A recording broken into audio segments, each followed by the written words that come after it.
Assalamualaikum warahmatullahi wabarakatuh. Kali ini kita akan mempelajari tema 1, indahnya kebersamaan. Subtema 1, keberagaman budaya bangsaku, pembelajaran 2. Kemarin kita sudah mempelajari alat-alat musik daerah, lalu suku-suku di Indonesia, dan lain sebagainya. Kemarin kita juga sempat membaca bacaan tentang pawai budaya. Nah, sekarang amati baik-baik gambar pawai budaya berikut ini. Kalau dilihat-lihat dalam gambar ini banyak sekali ya bangun datar. Nah, kali ini kita akan mempelajari segi banyak. Segi banyak adalah kurva tertutup yang dibatasi oleh garis. Di sini saya punya 3 gambar. Kira-kira mana yang termasuk segi banyak? Oke, kita bahas satu persatu. Gambar nomor 1 termasuk segi banyak. Sedangkan gambar nomor 2 bukan termasuk segi banyak karena bukan kurva tertutup yang dibatasi oleh garis. Gambar nomor 3 pun bukan segi banyak. Sekarang coba amati lingkungan di sekitarmu. Banyak sekali ya ternyata segi banyak di sekitar kita. Nah, sekarang coba kelompokkan ke dalam tabel berikut ini. Amati benda-benda di sekeliling kalian dan tulis. Di sini contohnya buku termasuk segi banyak, sedangkan ban sepeda bukan segi banyak. Silakan kalian isi nomor 2, 3, 4, dan 5. Tahukah kamu bahwa sarang lebah juga terdiri atas segi banyak? Sungguh menakjubkan bahwa Tuhan menciptakan sarang lebah yang tersusun dari sekumpulan bentuk segi 6. Ahli matematika meneliti bahwa bentuk segi 6 adalah bentuk geometris yang paling sesuai untuk memanfaatkan setiap bagian secara maksimum. Seandainya sarang lebah dibangun dengan bentuk lain, akan banyak bagian yang tidak terpakai. Madu yang dapat disimpan akan lebih sedikit dan lebih sedikit pula lebah yang mendapat manfaatnya. Nah, dari sini ada yang belum paham atau kurang paham atau masih janggal tentang segi banyak? Oke, kita perdalam lagi. Segi banyak adalah kurva tertutup yang dibatasi oleh garis. Ciri-cirinya, bangun tertutup, minimal memiliki 3 sudut, sisinya dibatasi oleh garis lurus. Di sini saya akan kasih contohnya. Contohnya adalah persegi panjang dan segi 6. Dapat kita lihat bahwa persegi panjang dan segi 6 itu termasuk bangun tertutup, memiliki minimal 3 sudut, dan sisinya dibatasi oleh garis lurus. Sedangkan gambar ini, gambar lingkaran dan gambar tak beraturan ini tidak termasuk segi banyak. Karena kenapa? Karena tidak bangun tertutup, tidak memiliki minimal 3 sudut. Oke. Selanjutnya, keberagaman budaya Indonesia sangat indah, di antaranya tarian, rumah adat, makanan, dan lain-lain. Keberagaman tersebut memperkaya budaya Indonesia. Tahukah kamu bahwa kita bisa mendesain keberagaman budaya Indonesia dari Tangram? Tangram? Apa sih Tangram itu? Kayak gimana sih Tangram itu? Nah, Tangram terdiri dari 7 buah bangun datar, seperti pada gambar di samping. Seperti ini. Lalu, nah, di sini ada penari dan juga ada rumah adat. Kita bisa membuat gambar seorang penari dan rumah adat dari Tangram. Penasaran?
Sekarang coba kalian buat seorang penari dan rumah adat dari Tangerang.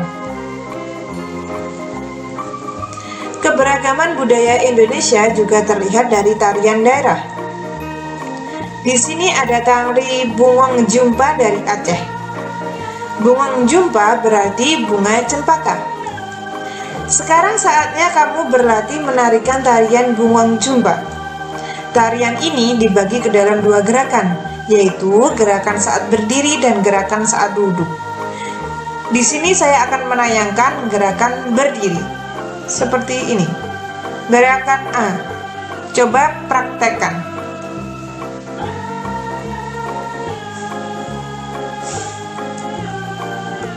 Gerakan B,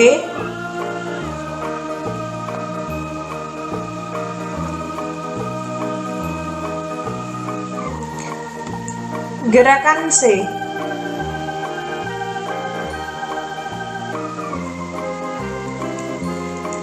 gerakan D, dan gerakan E. Selamat mencoba. Di sini ada gambar Pak Samai berasal dari Maluku, Pak Encep berasal dari Sunda, Pak Made berasal dari Bali, Pak Udin berasal dari Betawi, dan Pak Nur berasal dari Jawa. Mari kita bahas satu persatu. Pak Samai berasal dari Maluku, rumah adat Baileu, tari lenso, pakaian adat tradisional baju cele, senjata tradisional, parang salawaku.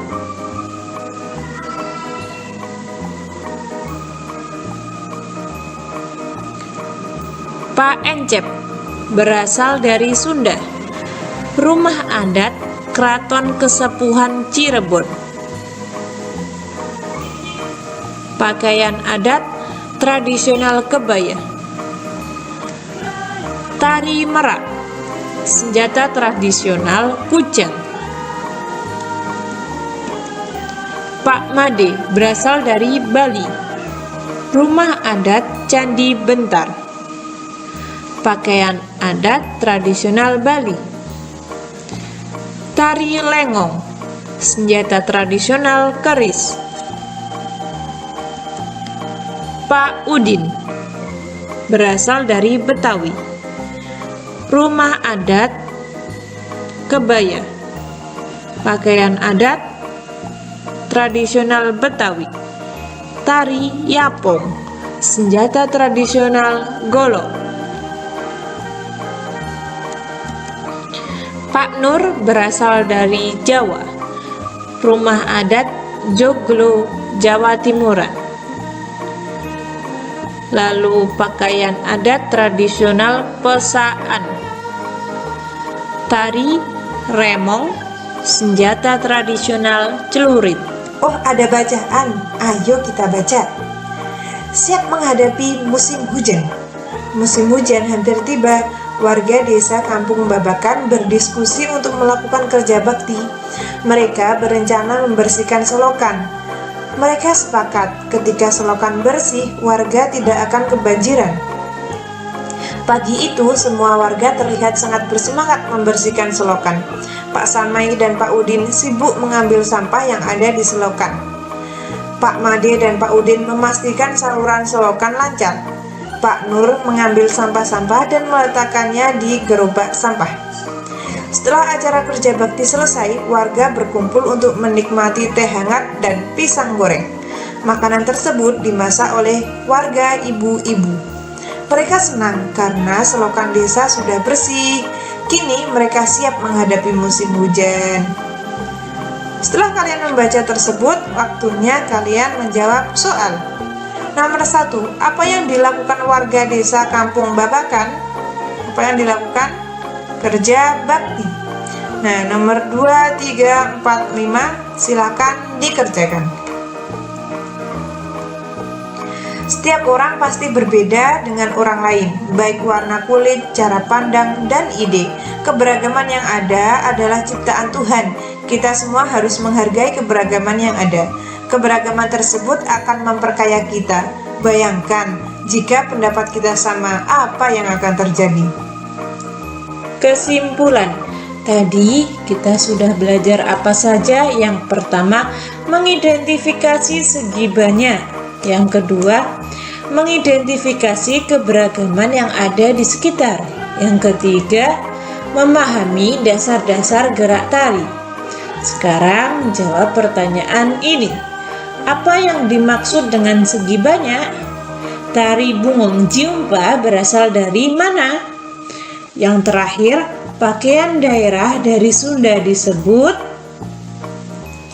Silakan mengerjakan. Sekian, terima kasih. Wassalamualaikum warahmatullahi wabarakatuh.